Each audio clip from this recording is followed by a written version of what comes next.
besmrtnom mornaru.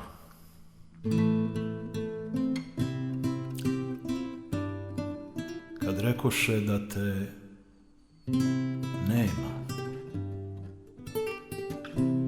svi stihovi zadrhtaše u grudima i strofe se zaljuljaše u zemljotresu duše, kao da nam pišeš posljednju, najveću baladu.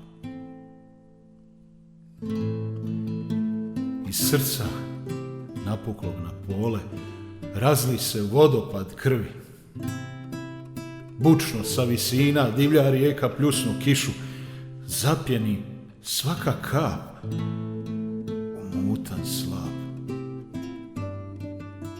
i stade tok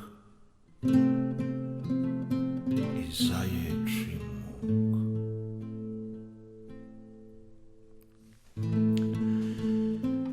Kad rekoše da te nema, pomislih da ću ispiriti kao balon negdje u uglu sobe, smežuran pa prazan,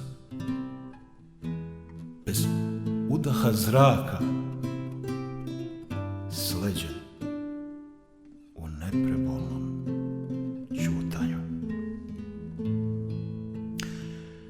A onda zašumi val svih tvojih pobunjenih rima, u plimi eha zaprkosi poj zemaljskog hora.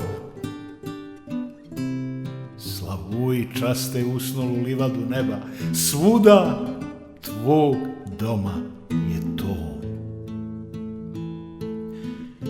Jer u nama progovaraš iz nesagledivih dubina bliskosti. I svaki sopran zamahuje krilima leptira i svaki tenor vaskrsava štim moćne harmonije. Da, rekoše da te nema na vidljivim horizontima, da mornar panonski daljinama otplovi, a čarobni stih iznad tišina je svih,